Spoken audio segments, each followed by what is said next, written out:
Assalamualaikum dan salam sejahtera. Bertemu lagi kita hari ini dalam program Pasca Bajet 2021.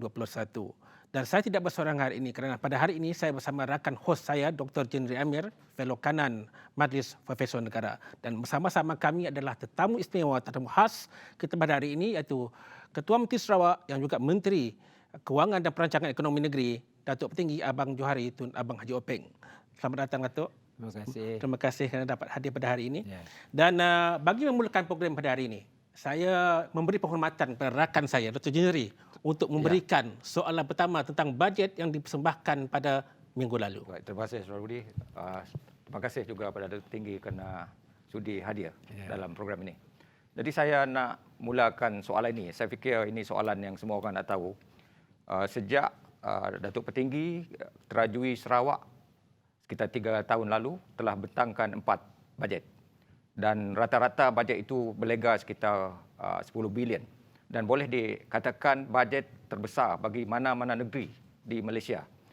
Ada kerisauan dalam kalangan setengah pihak, khususnya pembangkang, yang mengatakan sudah terhakis dari segi reserve. Itu yang pertama. Yang kedua, untuk bajet 2021, ada surplus bajet, 180 juta. Jadi bagaimana Datuk Petinggi dapat kemukakan bajet yang begitu besar dan surplus pula?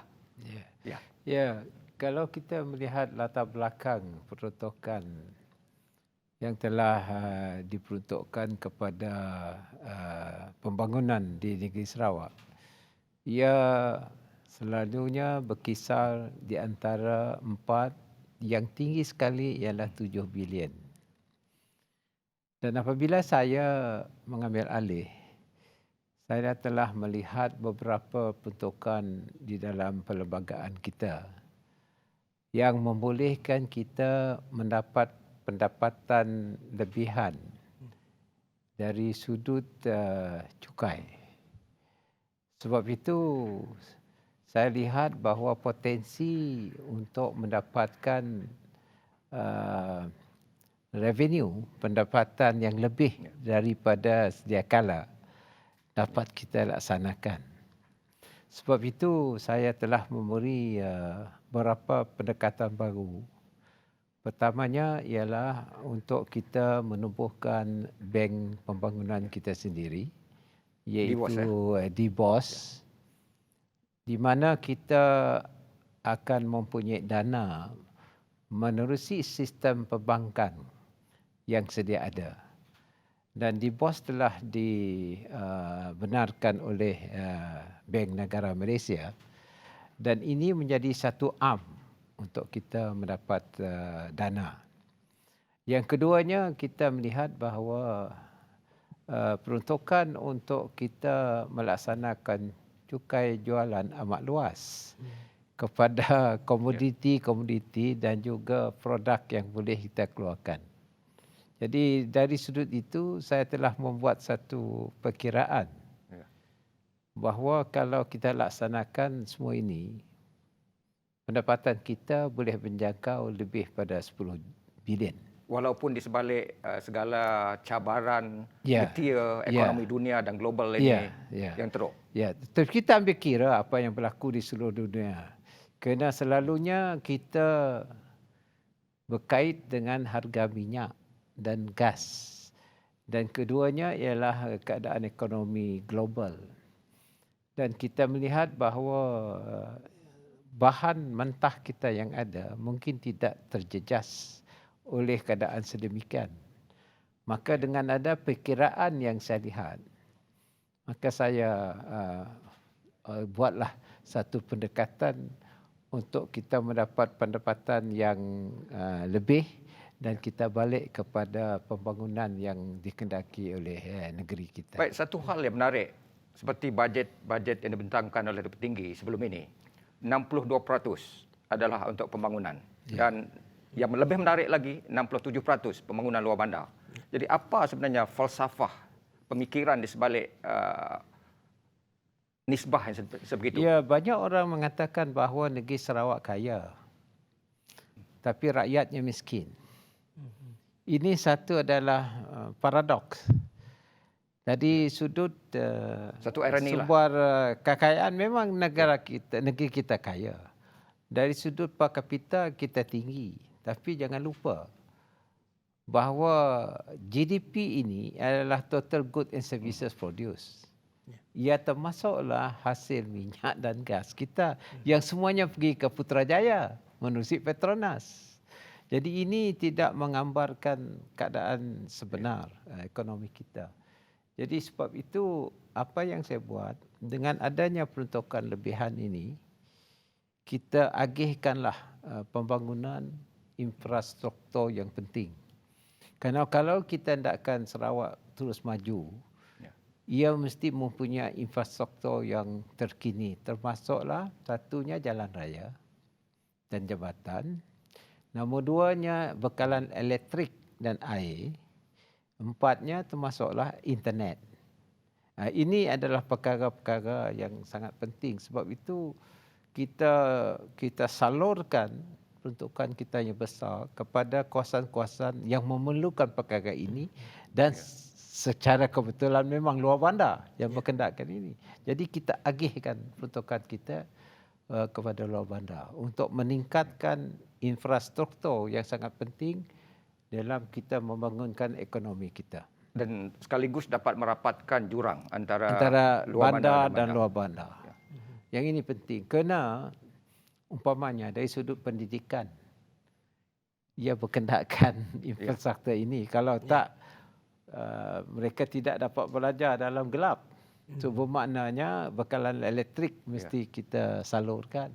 Begitu juga dengan air. Untuk pertanian dia berkendakkan air.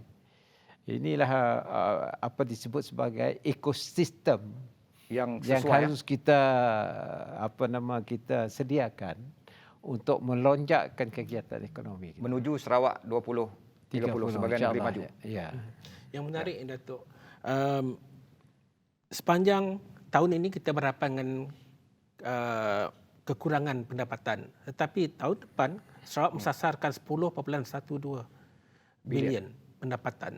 Ya. Jadi boleh perjelaskan. Memang kita mungkin Allah sayang dengan kita lah. Ya. Kita mempunyai satu sumber pendapatan yang baik. Pertamanya kita ada hasil daripada cukai jualan minyak dan gas. Yang ini hasilnya untuk tahun ini dikirakan lebih kurang 3.2 bilion. Dan kita ada pula hasil cukai daripada kelapa sawit. Ya. Yang itu tak banyaklah. Lebih kurang antara 800 dengan 1 bilion.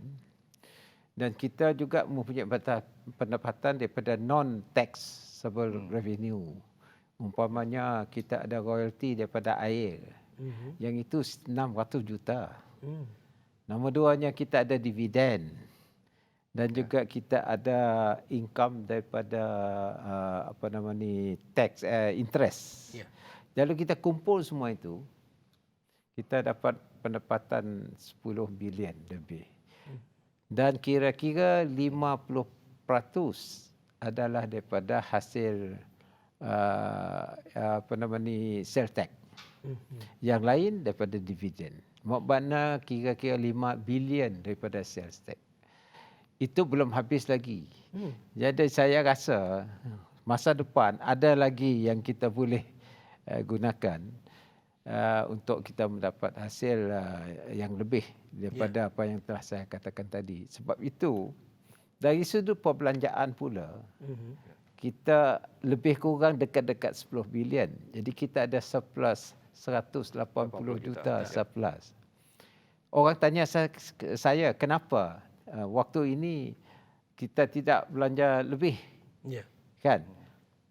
Jawapannya ialah kapasiti kita. Tahun lepas nampaknya sebab MCO. Kapasiti untuk melaksanakan tak ada sana. Sebab itu kita punya perbelanjaan kira-kira dekat 10 bilion juga.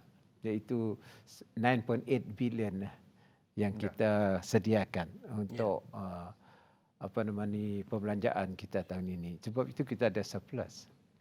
Dan selain daripada itu, kita bantu menerusi BKSS kita untuk disebabkan COVID-19. Kita belanja lebih kurang semuanya, lebih kurang 2.6 bilion. Jadi Alhamdulillah lah, pengurusan kita mesti baiklah dari sudut keuangan. Baik, bagaimana agaknya bajet Persekutuan ini dapat komplement bajet negeri? Adakah Datuk Petinggi puas dengan peruntukan itu? Ya, dia beri kita peruntukan 4.5 bilion dari sudut infra.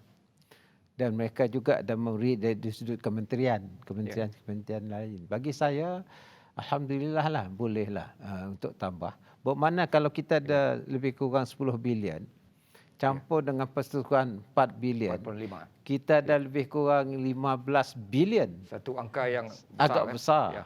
Negeri lain dia punya bajet tak sampai 9 bilion. Ada yang 2 bilion, ada 3 bilion, Malah ada yang kurang ada kurang 1 bilion lagi. Ya. Yang kita ni kita campur dengan Sarawak lebih kurang 15 bilion. Jadi cukup untuk memacu Sarawak 1 tahun cukup. ke depan dari segi semua bidang. Ya. Hanya saya takut ialah kapasiti untuk melaksanakannya. Sama ada kontraktor kita ni cekapkah tidak, yang melaksanakan cekapkah tidak. Itu setakat ini bagaimana dengan bajet yang sebelum ini? Adakah dari segi pelaksanaan projeknya memuaskan hati Datuk Tinggi sendiri? Tahun lepas ada kurang sikit disebabkan oleh MCO juga. Kerana kita MCO kita start bulan 2. Tahun lepas kerana dia mula dia ada lambat sikit. Okey Datuk, menarik untuk kita mengukuhkan tentang pendapatan yang kita perolehi dan perbelanjaan yang diunjurkan pada tahun depan. Tapi kita akan bertanya tentang soalan tentang pengukuhan luar bandar selepas ini. Tapi ia akan diajukan selepas kita berhenti seketika.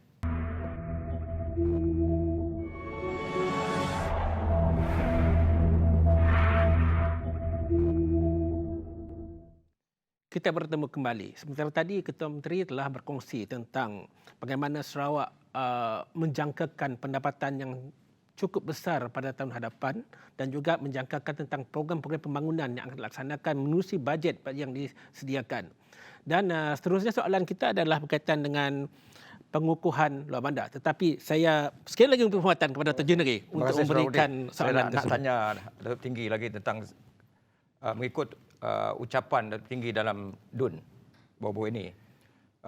Daripada peruntukan itu 67% untuk luar bandar dan 33% untuk bandar. Dan dalam konteks kadar kemiskinan di Sarawak 9%. Bagaimana agaknya peruntukan itu dapat tangani masalah kemiskinan dan juga dalam waktu yang sama dapat selesaikan segala masalah infrastruktur dan utility di luar bandar?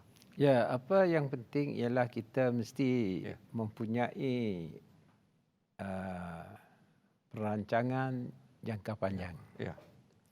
Dan dalam kita mempunyai perancangan itu, kita mesti juga mengambil kira sektor-sektor yang penting untuk melonjakkan growth di kawasan ekonomi luar bandar. Dalam peruntukan kita yang beri 9.8 bilion itu, lebih kurang 6 bilion lebih untuk pembangunan. Bermakna 67%. Dalam 6 bilion pula kita beri kepada luar bandar. Lebih banyak. Lebih kepada luar bandar. Iaitu lebih daripada 4 bilion yang kita beri. Yang lebih itu adalah untuk dalam bandar. Dan 3 komponen yang mesti kita tekankan di dalam pembangunan luar bandar. Satunya jalan raya dan juga jambatan. Nombor 2-nya ialah bekalan api dan elektrik. Api dan air, dan ketiganya ialah internet. Saya nak cakap mengenai internet dahulu. Internet telah diambil kira sebagai satu infrastruktur yang penting, bukan lagi luxury. Bukan mewah, sesuatu mewah. Bukan luxury, bukan mewah. Pada 2017, ketika saya mengambil alih. Sebab itu kita beri peruntukan yang besar kepada internet. Kerana internet ini adalah satu perkara yang penting Satu di keperluan. dalam keperluan, Ya. dalam pembangunan kita. Umpamanya sekolah berkendakan internet. Ya. Perniagaan berkendakan internet. Apa juga bidang berkendakan internet. Jadi ini adalah perkara yang keperluan untuk luar bandar. Sekarang pun kita baru mula 2 tahun. Jadi tidaklah dapat saya cover the whole state meliputi semua, at one go. Ya. Jadi ini ada tempat yang tidak ada internet, ada yang belum lagi, tapi ia hendaklah dirancang untuk seluruh Sarawak. Yang pertama. Yang kedua ini adalah bekalan elektrik dan juga air yang harus kita tingkatkan. Dan selain daripada itu ialah jalan. Sebab itu kita sambungkan projek perancangan kita. Dalam bajet ini kita agihkan peruntukan kita kepada 3 komponen yang sangat penting di dalam membangunkan luar bandar. Jadi kalau ini telah kita rancang dengan baik dan kita laksanakan, target saya pada tahun 2024 perkara ini selesai. Dan yang tinggal ialah human talent. Okey. Iaitu petani kita yang agak berpengetahuan, nelayan kita, dan ini akan kita beri bantuan apa disebut sebagai soft skill yang harus kita lonjakkan melalui kursus, pendidikan, seminar dan seterusnya. Jadi ini dapat saya rasa ekosistem yang dapat melonjakkan GDP di luar bandar dan akhirnya seluruh masyarakat akan mendapat. Apabila GDP itu naik, pendapatan naik, jadi dengan sendirinya dari segi kadar kemiskinan itu akan dapat diturunkan. Bila agaknya sasaran Datuk Tinggi untuk banteraskan kemiskinan? Sasaran saya sebab 2030 kita akan menjadi negeri yang maju. Bermakna your level of poverty must be down. Kalau dia down, bermakna you mesti tingkatkan income. Kalau nak tingkatkan income, bermakna kegiatan ekonomi mesti dirancangkan termasuk di luar bandar. Sebab kalau itu berlaku, tidak ada beza di antara bandar dengan luar bandar. Dalam bandar menjadi financial center dan trading center. Productionnya luar bandar. Sebab itu bandar juga tidak boleh diabaikan. Tidak boleh diabaikan. Justru 33% tadi peruntukannya. Jadi bermakna services sector selalunya di dalam bandar. Yang ini akan complement production yang ada di luar bandar. Bermakna the whole economic system berjalan dengan baik. Yang ini baru. Penjelasan itu berartinya pembangunan untuk seluruh Sarawak itu merata. Merata. Jadi yang membangun semua tempat sebentar. Ya memang. Kerana ia integrate. Dia mestilah sepadu di antara. Secara holistik dan bersepadu. Ya. Because komponen ekonomi ini mesti kita lihat, kita analyse lah. Kita lihat daripada semua sudut. Yang basic dia ialah jual beli. That is ekonomi, jual beli. Apa yang dia jual? Siapa nak beli? Jadi bermakna kita identify apa barang yang boleh kita jual kepada pasaran antarabangsa. Yang akan memberi pendapatan kepada kita. Justru Datuk Tinggi tekankan juga salah satu trustnya ialah dari segi sektor pertanian. Pertanian. Dengan memberi penekanan kepada teknologi moden. Termasuk IoT dan sebagainya. Sebab internet ni penting. Dan kita baru saja 2 tahun. Dan saya rasa by the 4th year, internet kita menyeluruh. Dengan speed yang betul.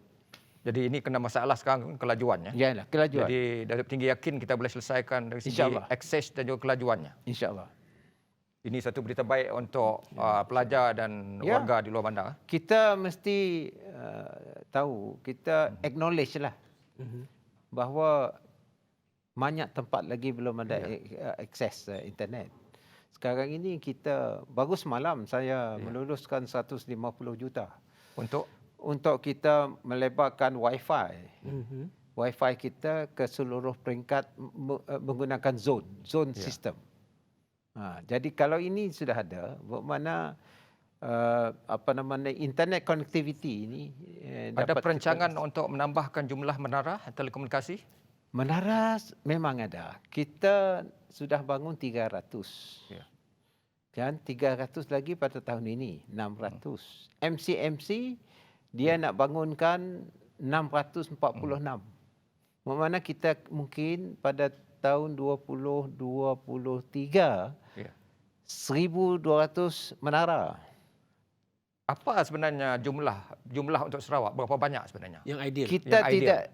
tidak 1,200 mungkin mencukupi, tetapi Ya. operator tu Okey. Ya. yang kita kendaki, orang yang menggunakan menara di satu, nombor Ya. dua dia punya device. Ya. Ya. Yang kuali, orang kampung Ya, kata ya. kuali ni. Yang di atas tu. Di atas tu kuali tu tidak cukup, tidak ada orang masangkan kuali. Bermakna kita mesti cari jalan keluar.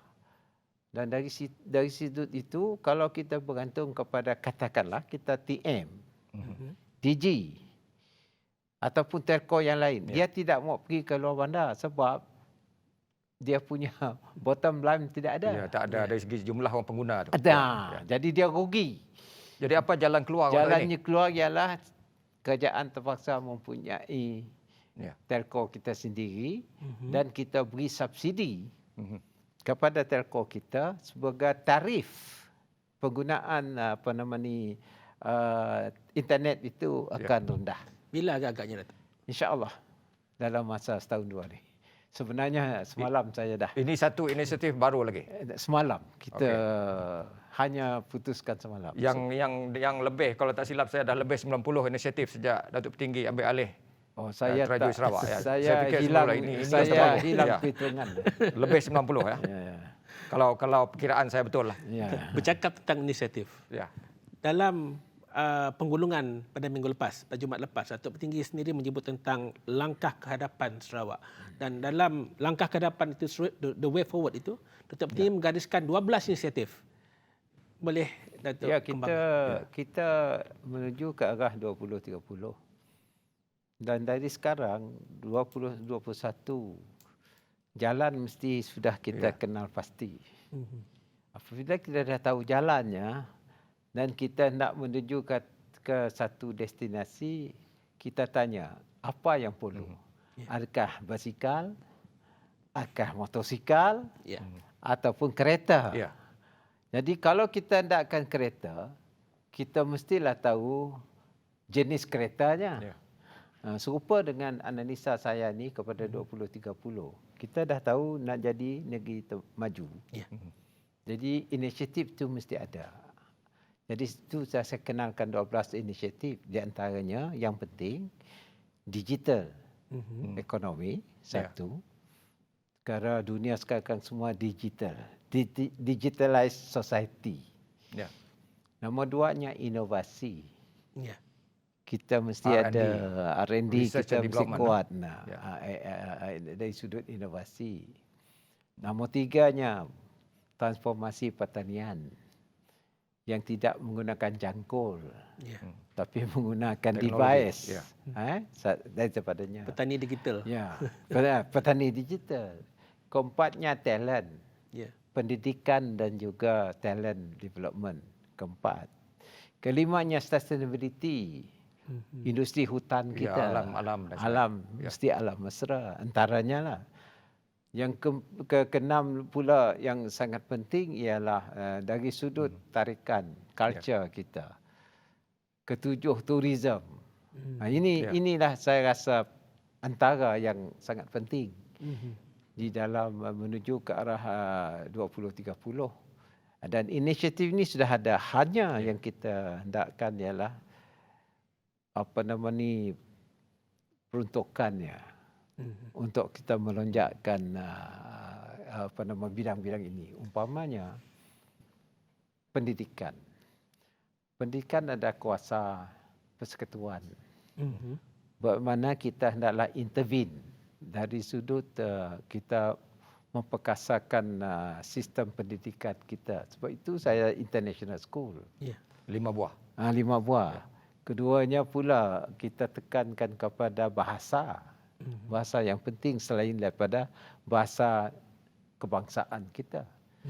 Dan ketiga pula ialah macam mana kita nak merumuskan semua komponen ini menjadi satu gerakan macam sebuah kereta untuk berjalan bersama-sama menuju ke destinasi kita. Ini rasa saya sangat penting. Itulah 12 inisiatif itu. Bila Datuk Petinggi menyebut tentang kenderaan yang digunakan, salah satu inisiatif yang mendapat respon yang cukup panas adalah tentang inisiatif pengangkutan. Ini sesuatu yang cukup menarik kerana di dalam terkandung pelbagai rancangan. Ya, memang public transport itu penting untuk kita berhubung antara satu sama lain. Sebab itu dari sudut tourism, kita hendaklah mengambil kira apakah sistem transport yang senang diguna oleh rakyat dan juga orang yang melawat ke tempat kita. Sebab itu kita tahun ini kita beri 360 juta untuk pertamanya kita membangunkan ART. Kita beri Kuching Semarahan. Kuching Semarahan. Untuk pertamanya lah. Yang keduanya, satu lagi ialah antara Bentulu dengan Kedurung sama laju. Dan ART ini hanya kita hendakkan saluran jalan raya saja. Dan ini dapat selesaikan masalah kesesakan lalu lintas antara Kuching Semarahan. Semarahan. Dan keduanya dapat digunakan oleh pelancong kita kerana kita akan teruskan ART ke Santubong, Permai, di Damai, dan pula the second stepnya kita pergi ke Lundu, ke Bau. Jadi maknanya aliran ART kita dapat membolehkan pelancong untuk melawat tempat-tempat. Bila agaknya kita dapat lihat permulaan projek ini dilaksanakan, Datuk Tinggi? Tahun ini, tahun 2021 kita mula. Dan selesai nanti? Selesai, saya punya saya punya target lah 2025, 2026. Boleh selesai. Yang ini tadi termasuk yang Kedurung. Bentulu Kedurung. Bentulu juga? Kedurung. Pakai ART juga. Yang itu senang sikit, kena jalan sudah ada. Apa yang kita buat adalah kita lebarkan jalan dan ART gunakanlah jalan. Sebab ART ini bukan macam rail. Kita menggunakan model negara mana ini sebenarnya? Yang sebenarnya seperti mana saya katakan bahawa dia punya mesin tu, teknologi adalah daripada Jerman. Tapi yang menggunakan negeri China. Jadi saya lihat apa yang berlaku di negeri China tu. Jadi kita gunakan itu. Dia bukan rail.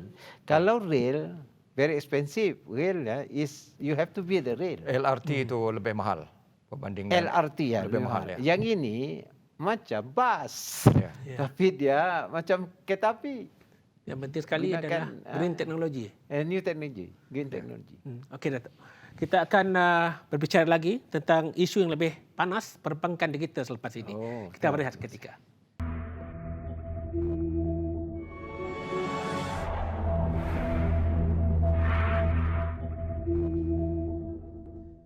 Bertemu kembali. Tadi kita telah berbicara tentang ART, tentang pengangkutan yang dilaksanakan di Sarawak pada masa akan datang yang akan merangkaikan daripada satu kawasan ke satu kawasan lain di seluruh Sarawak. Dan kali ini ingin mengujarkan satu lagi soalan kepada Datuk Petinggi tentang satu lagi inisiatif yang ditekankan dalam langkah kehadapan Sarawak, perbankan digital. Sebenarnya apa yang idea Datuk Petinggi sebenarnya? Ya, sebenarnya idea dan konsep digital banking ini sudah ada.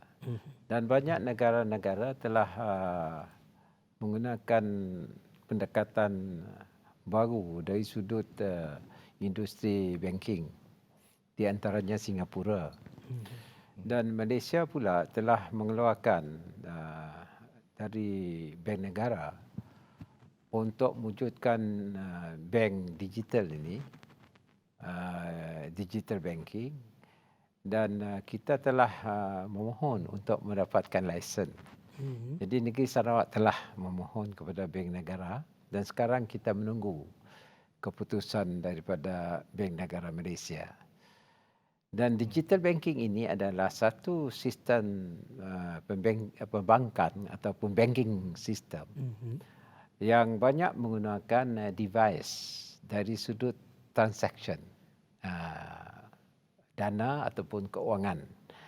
Ia adalah satu sistem yang disebut sebagai replacement to retail banking. Ya. Kalau retail banking sekarang ini kita ada cawangan bank, kita bertemu dengan kaunter dan berurusan di kaunter secara konvensional. secara konvensional. Tapi yang ini semua melalui digital. Maknanya kita boleh di Kuching, tapi usaha kita perniagaan kita di Miri kah, di Singapura kah, kita boleh menggunakan secara transaction melalui digital. Dan ini memang dah diawasi oleh bank negara. Ya.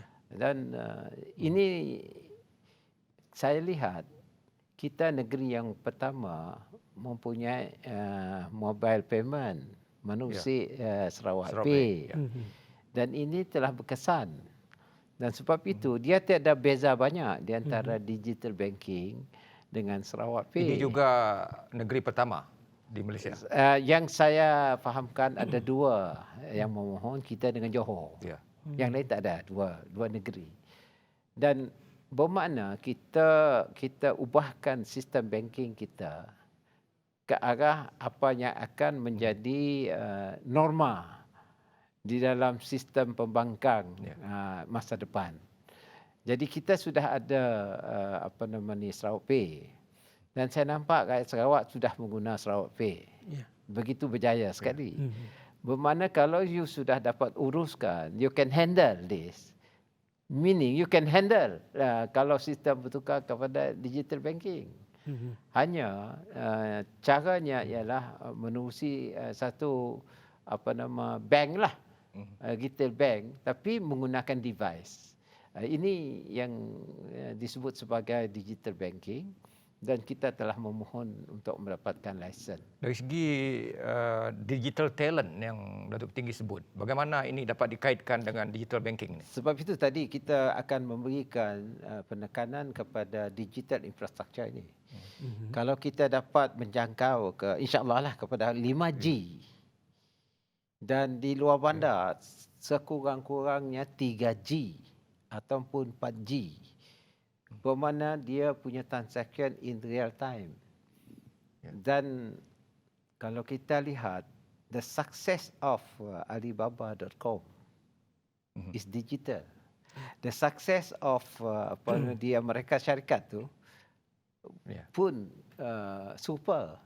Jadi bermakna perniagaan kita akan mempunyai ekosistem digital, hanya delivery saja, physical. Yang lain tu digital secara alam maya. Jadi inilah pendekatan yang kita nak laksanakan, sebab pasaran kita tidak bergantung kepada negeri Sarawak atau Malaysia. Pasaran kita luar negara. Umpamanya sekarang ini just simple example pasal sayur midin kita jual di Singapura. Dan makna bayarannya boleh diteruskan melalui digital banking di antara kita dengan Singapura real time. Ya.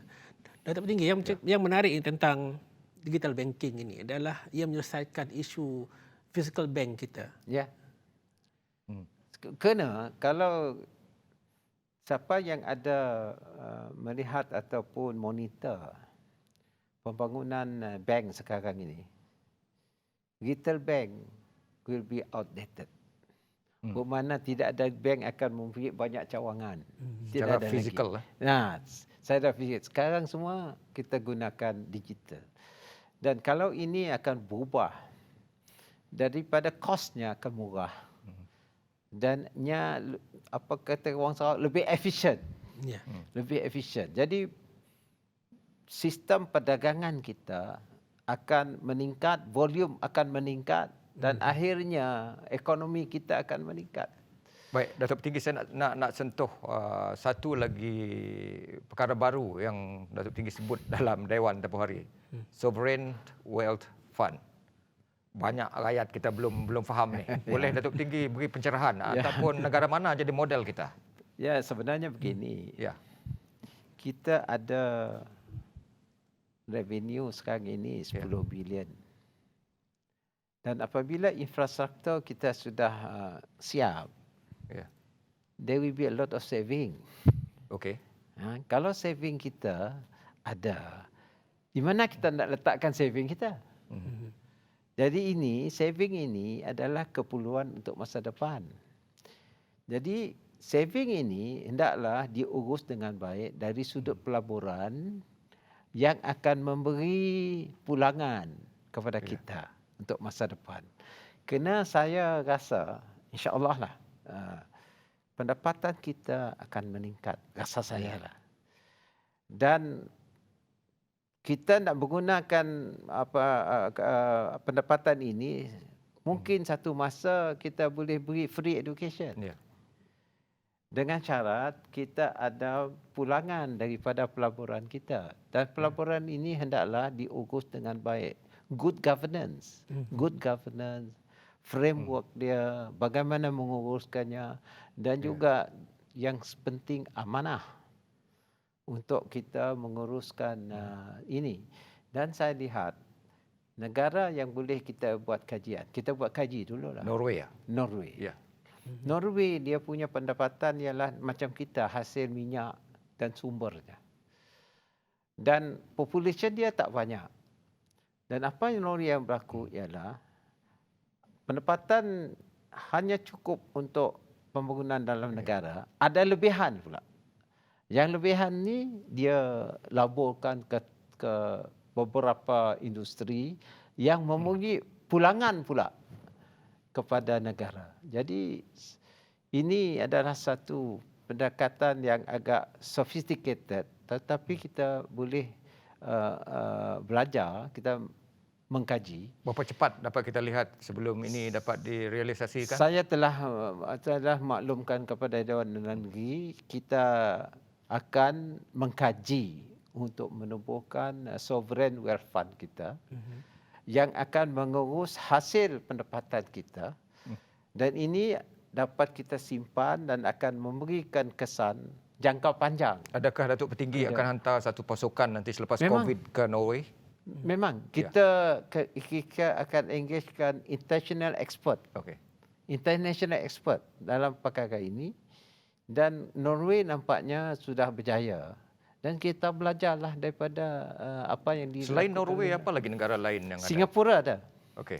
Tetapi Singapura dia punya fundamental ekonomi tidak sama dengan kita. Dia ada Temasek. Dia ada lagi satu pertubuhan dia untuk menguruskan dana Singapura. Dan Singapura ini pada hemat saya lah adalah hasil daripada sistem ekonominya, pulangan daripada ekonominya. Tapi kita, Norway pula daripada sumber. Jadi kita rasa Norway is the right atau model. mungkin dapat digabungkan antara kedua-duanya. Sebab kita berikan pada expert, people yang pakar lah dalam hal ini untuk mengkajinya. Tapi yang penting amanah. The body the governance mesti amanah. Itu yang penting. Impaknya kepada pendapatan Sarawak pada masa depan macam mana? Yang itulah. Kalau kata kita ada 10 bilion dalam belanjaan, kita ada simpanan 30 bilion. Apa you nak buat? Balance. So you laburlah. Jadi dalam 30 bilion ini boleh memberikan kalau esok minyak dah habis. Jadi ini yang akan memberikan pendapatan kepada negeri. Asal negeri jangan terlalu extravagant lah. Jadi tuduhan tentang bankrupt Muflis ini sekarang dia waktu dia kata kita nak bankrupt parti DAP lah. We come, kita akan datang sini dan mengikut GPS, kalau dia belanja Sarawak akan bankrupt. Dia datang 2 tahun dulu. Perkiraannya salah. Memang salah lah. Saya tahu di mana dia dapat belajar matematik. Itu saya tak tahu. Dan kita telah berbelanja 1 bilion dibayar kepada Kerajaan Persekutuan. Persekutuan Jadi apa tindakan selepas itu?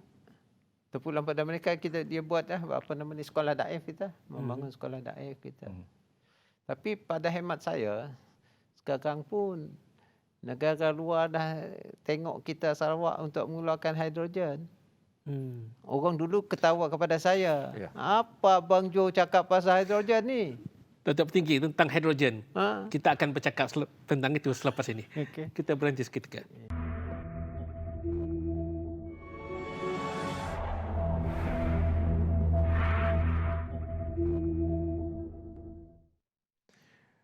Sementara tadi Datuk Petinggi Abang Johari Tunopeng telah mengupas tentang peranan hidrogen dalam ekonomi Sarawak yang baru. Jadi soalan seterusnya adalah berkaitan dengan hidrogen, ekonomi hidrogen dan juga pendapatan baru Sarawak daripada onshore. Mungkin Datuk Petinggi boleh mengulas lebih lanjut. Ya, apabila saya bercakap mengenai dengan hidrogen, banyak orang kata, apa cakap Abang Jo ni? Dia ingat kepada hidrogen bom. Ya. Jadi apa yang berlaku ialah kalau kita buat kajian, kita melihat pembangunan yang berlaku di seluruh dunia. Ya. Hari ini ialah masalah alam sekitar. Dan juga carbon dioxide emission. Jadi ini perkara yang dikendaki dunia, dan dunia telah bersidang, dia berkendakkan tenaga yang clean, yang bersih, supaya manusia dapat menghirup udara bersih. Satu-satunya sebab COVID mungkinlah sebab udara kita tidak bersih.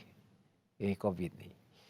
Jadi pada hemat kita, dia pakar-pakar telah buat kajian di mana satu-satu tenaga yang bersih ialah clean energy bersumberkan kepada hidrogen.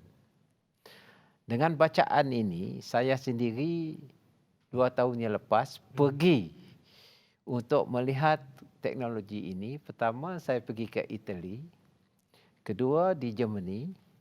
Ketiga, di negeri Perancis. Keempat, di Korea. Dan saya nampak bahawa semua negara ini membuat kajian mengenai dengan hidrogen. Dan satu sumbernya yang tiada kena mendengar dengan hidrokarbon ialah sel fuel tu melalui air. Kerana air adalah H2O. Kan hidrogen 2 dengan oksigen. Dan mereka ada mempunyai satu proses elektrolisis yang memisahkan hidrogen dengan oksigen daripada air. Dan kita tahu kuasa kita, negeri kita banyak air sekarang ini. Dan air kita digunakan untuk mengeluarkan tenaga hidro. Kerana nak memproseskan hidrogen ini berkendakkan power juga pada mulanya untuk memecah, memisahkan. Jadi apabila saya buat kajian ini, mula-mula saya pun fikir mengenai dengan hidrogen bom ini satu yang agak membahaya. Tetapi pihak saintis kata saya, tidak. Kerana you tahu dah dalam space dia punya weight tu. Hidrogen dia boleh keluar kan. Jadi saya cari di mana tempat orang yang menggunakan kereta menggunakan hidrogen yang tidak membahaya. Saya pergi Paris. Dan di Paris kita Google cari di mana ada stesen tu. Yang dengan saya Tan Sri Musyidi dan waktu itu Tan Sri George Chan ikut saya. Jadi kita carilah stesen minyak yang menjualkan hidrogen untuk kereta. Saya nampak di Perancis sudah ada taksi hidrogen. Dah ada. Saya Google map, rupa-rupanya dekat Eiffel Tower. So saya pergi ke tempat itu, saya nampak stesen itu orang mengisikan hidrogen dalam kereta. Kalau dia membahaya, di mana negeri Perancis boleh mewujudkan ataupun meletakkan stesen itu di tempat pelancong. Eiffel Tower itu tempat pelancong. Jadi tumpuan. Jadi bermakna tidak ada danger. Dan lepas itu saya pergilah melihatkan teknologi ini. Balik saya buatkan prototype SEV saya sudah buat. Dan sekarang ini sudah ada. Okay, that is cost-nya agak tinggi sekarang, production cost. Tapi apabila saya cakap dengan hidrogen, kita nak guna air, kita banyak sumber air. Rupa-rupanya sekarang Jepun dah nak kerjasama dengan kita membeli balik hidrogen.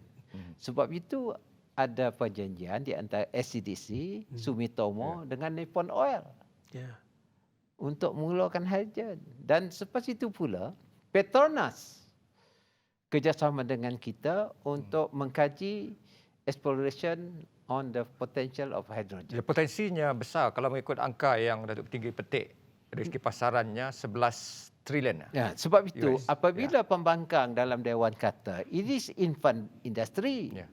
Jadi saya produce satu dokumen daripada European Union Hydrogen Strategy yang mengatakan di antara 2030 dengan 2050 pasarannya demand hidrogen ialah 11 trilion dollars. Kalau 11 trilion dollars dan dia berkendakkan bersih, hidrogen clean daripada air. Kalau daripada gas boleh pula hidrogen, tapi dia brown. Brown teknologi. Kerana ia juga bersumber daripada hidrokarbon. Tetapi ini keluar daripada renewable energy. Bermakna green technology daripada air. Kita banyak air daripada murun, daripada batang air, daripada balih. Ini potensi kita ada dan kira kita ambillah tak banyaklah daripada 11 trilion itu US dollar, 1 trilion saja. Bayangkanlah pendapatan kita. Baik, Datuk Tinggi, kita dan ada... waktu dulu, saya nak habiskan sedikit. The leading nation that will supply hydrogen, Australia. Jadi kita akan berada di atas landasan yang... InsyaAllah. Dalam masa, kalau GPS masih lah. Baik, saya nak tanya, kita ada 3 minit lebih kurang tinggal. Datuk Tinggi telah meletakkan Sarawak berada di atas landasan yang tepat mengikut pengamat dan penalisis politik. Dan kalau kita terus bergerak ke depan dengan bajet yang sekitar 10 bilion itu, begitu saya fikir untuk 2030 itu dapat direalisasikan. Jadi yang menjadi persoalan sekarang, apakah formula ataupun yang dituntut daripada rakyat untuk memungkinkan impian kita ini dapat dicapai? Melangkah ke hadapan. Saya rasa yang penting ialah produktiviti kita sendiri. Rakyat itu sendiri mesti bersedia untuk menghadapi transformasi yang mempunyai potensi yang baik kepada negeri kita juga negara. Saya rasa kita mesti bersedia ke arah itu. Dan nombor duanya, peluang pekerjaan mesti kita wujudkan melalui teknologi yang terkini. Saya nampak masa depan kita cerah. Ini semua teknologi. Dan kalau kita mempunyai mereka yang ada teknologi, yang pakar, dan mereka menjadi the tool to transform our economy. Bermakna dia ada kepandaian mereka sendiri. Umpamanya, kalau you cakap mengenai dengan teknologi, you must know cyber analytics. You berkendakkan mereka yang pakar daripada programming. Kemahiran dan bidang lainnya. Umpama TV pun sekarang berubah kepada satu sistem yang baru. Jadi bermakna, ia terpulang pada rakyat itu sendiri. Saya pun terpaksa membaca banyak. Melihatkan potensi sama ada ini sesuaikah tidak kepada sistem kita, ekosistem kita. Jadi kalau kita dah baca, kita rasa boleh, and you must have that confidence. Berani untuk melaksanakannya dengan, bukan kata orang berani membuta, berani dengan satu fakta. Jadi kita rakyat perlu ada kemahiran, ilmu dan sikap yang betul. Ini penting. Dan saya yakin masa depan kita cerah. Ini untuk generasi masa depan. Saya hanya letakkan foundation saja. Yang lain tu kepada generasi muda. Baiklah.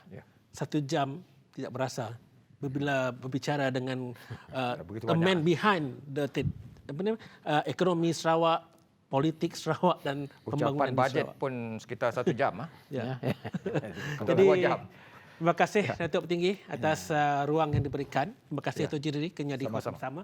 Dan hari ini kita dalam ruang mendengar sendiri daripada Datuk Petinggi Abang Jari Tenopeng tentang apa yang dihasratkannya dalam bajet 2021 yang disampaikan pada minggu lalu.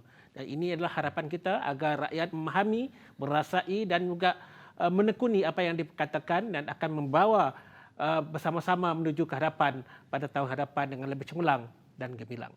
Sekian daripada kami, daripada Warga Kerja untuk bajet Pasca Bajet 2021. Salam hormat.